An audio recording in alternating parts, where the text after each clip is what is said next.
All right, so for today's landscape painting, we're going to go ahead and start with our paper vertical. So there's two ways you can have this. First of all, you can do it vertically or horizontally, does not matter to me. I'm gonna have my paper vertically, that means taller than it is wide. Now, to start off with the mountain scene, what I'm going to do is I'm gonna use a pencil first to sketch it.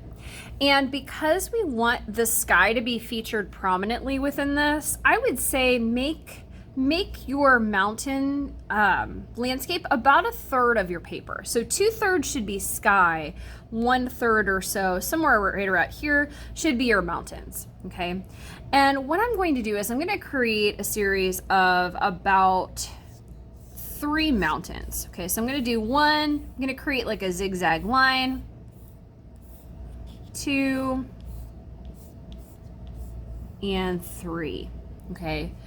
So you can make this line jaggedy. You can also change the amount of the mountains that you have. That's more than fine. Okay. And then in order to do some shading with your Sharpie, what we're gonna go ahead and do is you're going to create another zigzag line right down the center of this almost. So I'm gonna do a large zigzag that kind of goes down the center of each of these.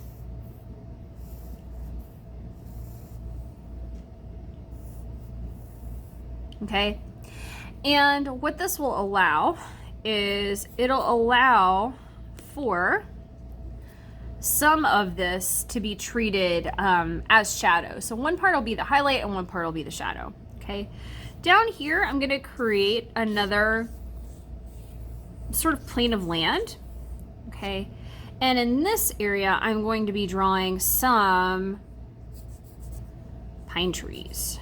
Okay, so for the pine trees, you can make them sort of out from the middle. It's like these little V shapes, and you want to make them larger as they go down. Okay, so start with a small V shape, then make it larger and larger and larger and larger and larger and larger and larger as you go down. Okay. So I'm gonna do big ones and small ones. I'm gonna do mine kind of quickly.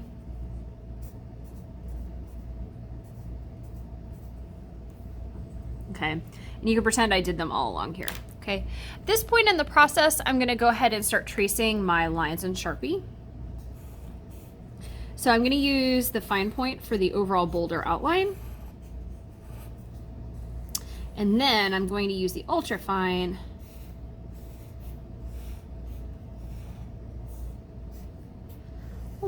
for the shadows. I'm going to use the fine point here. I could even use the chisel if I wanted to trace over that. Again, these pine trees need to be a little bit thicker towards the bottom.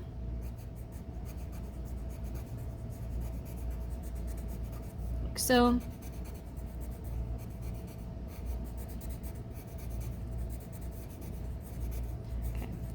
I'm gonna have a whole bunch of them sort of all along here.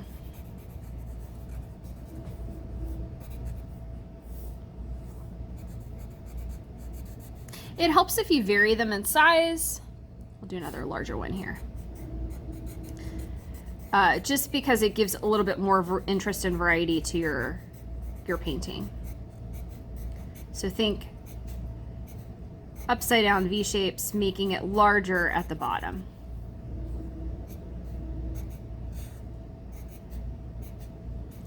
Upside down V shapes. Okay, then at this point in time, I'll share with you guys how to do the shading, and then we'll dive into the watercolor. Okay, so spend some time just creating the landscape that goes in front of the mountains. Okay, because that's as important as the mountains themselves, right? I'm going to downgrade from my fine point Sharpie right now to my ultra fine, okay? And I'm gonna create some lines that go on the diagonal. So they're going to kind of mimic this line here. And I'm gonna do them close together. Oops, not like that.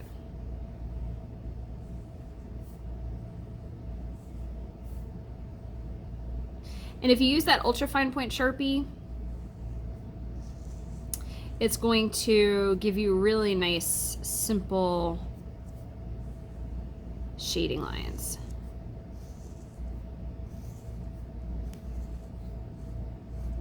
So I'm kind of mimicking that diagonal of my mountain, okay? I'm gonna leave this side largely blank. I could add a couple of little lines here just for some texture for the mountain side. That was fine. Okay, then I'm gonna do the same thing I just did here. Okay, so I'm gonna mimic that line on the diagonal, close together. And what it's going to make it look like is it's gonna make it look like it's in shadow, okay, compared to this other side, okay?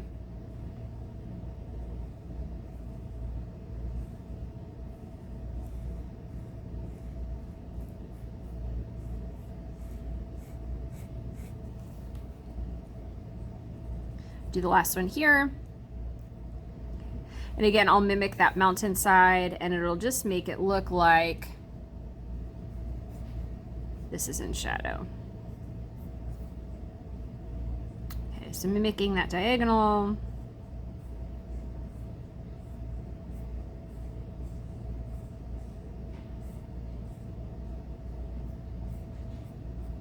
And just like so.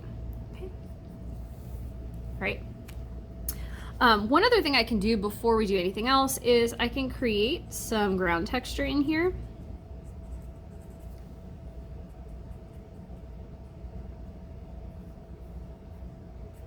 And I'm just kind of doing some clumps of grasses in here, kind of like so. If I had a little bit more time in this tutorial, I would add a couple more pine trees, but I don't. Okay. So at this point in time, I'm going to open up my watercolor set and I am going to do a blue sky. You're welcome to do any sort of analogous colors for a sunset if you would like.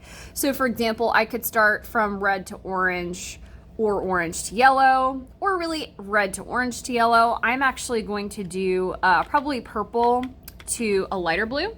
And so for the watercolor, what I'm going to do is I am going to spend some time first. Let me zoom y'all out. Okay, I'm gonna activate my color first. Just using my paintbrush. So I'm tickling it in the watercolor set. I am gonna do purple into blue. Okay. And so what I'm going to do here is I am going to add my darker color at the top.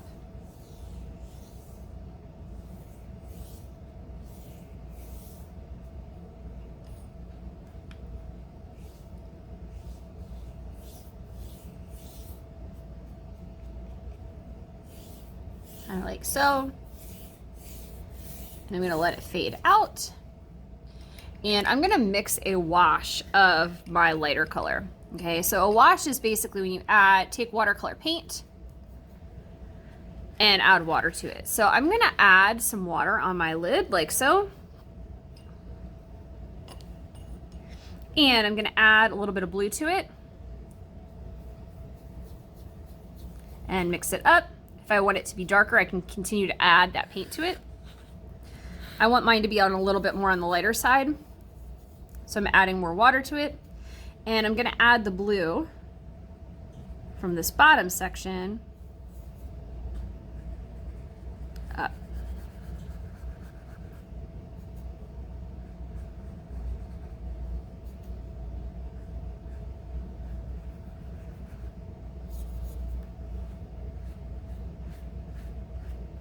Blending it with that blue. Oops, sorry. Dipped it in the wrong thing. No. So make sure to hold that paintbrush by the grippy, especially when you go around the mountains.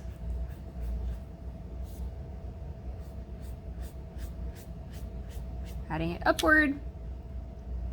Remember, if you go over your watercolor paper more than, I would say more than twice in the same area, it's going to start to pill on you, okay?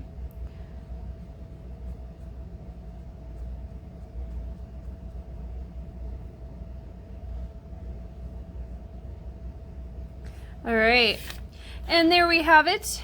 We have a wonderful watercolor mountain landscape.